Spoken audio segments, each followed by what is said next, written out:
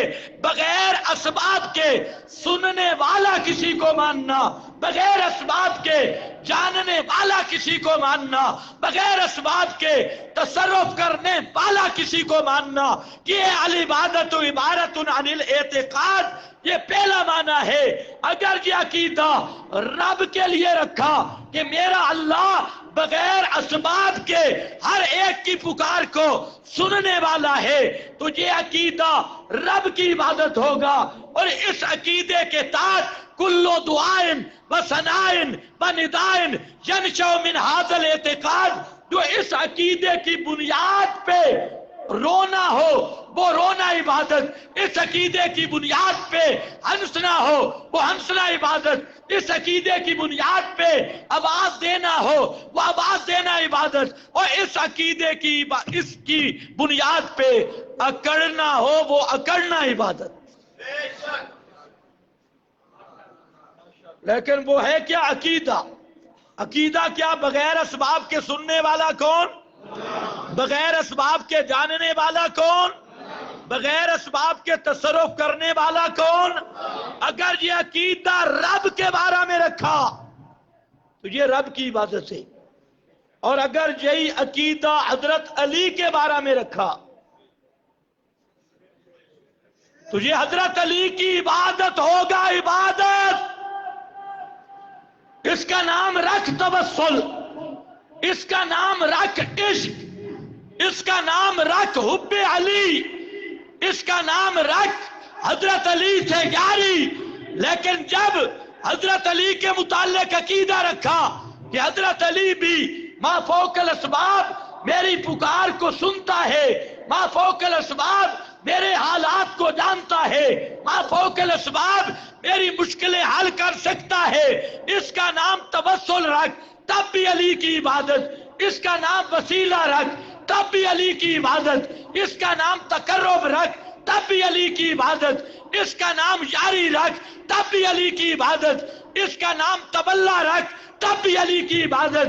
اور جب علی کی عبادت کرے گا تو لا الہ الا اللہ کا انکار ہوگا۔ اور اگر یہی عقیدہ رکھا امام الانبیاء کے بارے میں کہ حضرت سید الانبیاء صلی اللہ علیہ وسلم بغیر اسباب کے میری بات کو سنتے ہیں، پنڈی سے یا مدینہ منورہ سے، مدینہ منورہ سے یا مسجد نبوی کی حدود سے یا روضہ اقدس سے، بغیر اسباب کے میرے حالات کو جانتے ہیں، میرے سفر کے حالات کو جانتے ہیں، میری پکاریں سنتے ہیں۔ اور اس عقیدہ کے تحت وہاں پر کہتے ہیں اللہ کے رسول ادعو لنا، میرے لیے دعا کر، پنڈی میں میری دکان نہیں چل رہی، فلاں نہیں چل رہا، مجھے پتا ہے آپ حاجت روا بھی نہیں، مشکل کشا بھی نہیں، میں پکا دیوبندی بن کے آیا ہوں، لیکن صرف میرا عقیدہ ہے یہاں سے آپ سنتے بھی ہیں، سفارش کرتے بھی ہیں. کعبہ کے رب کی قسم اس دیوبندی اور ابو جہل کے عقیدے میں ایک سوتر کا فرق بھی نہیں ہے. جیسے وہ مشرک تھا اسی طرح یہ بھی مشرک ہے. بغیر اسباب کے سننے والا کون ہے؟ بغیر اسباب کے جاننے والا کون ہے؟ بغیر اسباب کے تصرف کرنے والا کون ہے؟ اگر یہ عقیدہ رب کے لیے رکھا تو پھر تیری ہر حرکت رب کی عبادت بنے گی. اور اگر یہ عقیدہ کسی پیر فقیر زندہ مردہ حتیٰ کہ جبرائیل میکائیل کے لیے بھی رکھا تو پھر یہ غیر اللہ کی عبادت ہوگی اور لا الہ الا اللہ کا انکار ہو جائے گا. یہ پہلا معنی ہے لا الہ. اب سمجھ آئی عبادت کس کا نام ہے؟ عبادت نام ہے تذلل اعتقادی کا. بولو کیا کہہ رہا ہوں؟ تذلل یہ لفظ یاد کر لو. ویسے تو ماشاءاللہ سارے مواحد ہیں. تذلل اعتقادی عقیدے کا نام ہے. نمبر 2 عبادت کا معنی پیغمبر کریم نے کیا اور عبادت کا معنی فرمایا الدعاء مخ العبادہ. الدعاء مخ العبادہ. اگر تو بریلوی ہے پیر کرم شاہ کی تفسیر ضیاء القرآن اٹھا، تبیان القرآن غلام رسول سعیدی کی تفسیر اٹھا لے، اس نے صاف لکھا کہ الدعاء مخ العبادہ یہ فرمان رسول ہے. اور اگر کوئی اہل تشیع ہے اپنی کتابیں اٹھا، اپنی تفسیریں کنز اٹھا لے، جامع البیان اٹھا لے، یا اس ڈھکو کی اصول شریعہ اٹھا لے، امام زین العابدین کہ مناجات اٹھا لے، موسیٰ کاظم کا اٹھا لے، اب اور امام جعفر صادق کا اٹھا لے، سب کے سب ائمہ سے یہی بات آئی الدعاء مخ العبادہ. ساری عبادتیں پیچھے، ساری عبادتوں کا مکھن، خلاصہ، لب لباب اور اصل والا جو چیز مغز ہے وہ ہے اللہ کو حاجتوں میں پکارنا، مشکلوں میں پکارنا، حاجات میں پکارنا. یہ سب سے اونچی عبادت، سب سے اعلیٰ عبادت، سب سے افضل عبادت، سب سے مخل عبادت. جس طرح غیر کا سجدہ کرنے والا، سجدہ اللہ کی عبادت، غیر کا سجدہ کرے گا کیا بنے گا؟ مشرک. کیا بنے گا؟ مشرک. نظر نیاز اللہ کی عبادت، غیر کے نام کی نظر نیاز دے گا کیا بنے گا؟ مشرک. لیکن یہ کم مشرک ہے. قبر کا سجدے کرنے والا اتنا بڑا مشرک نہیں ہے، مشرک، لیکن صرف سجدہ کرنے والا اتنا مشرک نہیں جتنا غیر اللہ کو پکارنے والا مشرک ہے. اس پہ ذرا توجہ کرنا، کیونکہ حاجتوں میں اور مشکلوں میں پکارنا یہ سب سے اونچی عبادت ہے، سب سے اعلیٰ عبادت. تو اس لیے پورا قرآن مقدس کا عنوان تو ہے لا الہ الا اللہ، اور لا الہ الا اللہ کا قرآن نے جو خلاصہ بیان کیا وہ ہے لہو دعوت الحق. لہو دعوت الحق علماء جانتے ہیں لام اختصاص کا، لہو کی تقدیم حصر کے لیے. دعوت الحق کے 3 معنی. ایک معنی یہ ہے اللائق بالدعا، معنی یہ ہے ساد سور پکار کے لائق ہونا. لہو یہ صرف اللہ ہی کا خاصہ ہے، اللہ کی پکار میں کوئی دوسرا شریک نہیں. یہ ہے لا الہ الا اللہ کا خلاصے والا ترجمہ، لہو دعوت الحق. اور پورا قرآن دیکھیں، اللہ نے 25 مسائل پر قرآن میں کفر کا فتویٰ دیا ہے. کتنے مسائل پر؟ 25 مسائل وہ ہیں کہ کسی مفتی سے تصدیق کی ضرورت نہیں، کسی عالم کی تصدیق کی ضرورت نہیں. عالم اپنا ایمان بچانے کے لیے ان 25 فتووں کی تصدیق کرنے پر مجبور ہے. ان میں ایک فتویٰ سورۃ الاحقاف کی شروع میں ہے، اور فرمایا وَمَنْ أَضَلُّ مِمَّنْ يَدْعُو مِن دُونِ اللَّهِ، اس سے بڑا کافر کوئی نہیں. ممن، وہ آدمی، یدعو من دون اللہ، جو اللہ کے سوا کسی غیر کو پکارے. کوئی تقسیم نہیں کی. جبریل کو پکارے تب، میکائیل کو پکارے تب، حضرت عیسیٰ کو پکارے تب، حضرت عزیر کو پکارے تب، اللہ کے سوا امام الانبیاء کو پکارے تب، کسی زندہ کو پکارے تب، کسی مردہ کو پکارے تب. من دون اللہ من لا یستجیب لہ الی یوم القیامہ، قیامت تک پکارتا رہے، وہ اس کی پکار کا جواب نہیں دے سکتے، کیونکہ وہ پکار کے لائق نہیں. پکار کے لائق وہ ہے قال ربکم ادعونی استجب لکم، یہ ہے پکار کے لائق. مجھ کو پکارو، مجھ کو. پکار کے لائق کا کیا معنی؟ اور مجھے پکارو گے، پکار پر نتیجہ مرتب ہوگا. اور جس کو بھی پکارو گے وما دعاء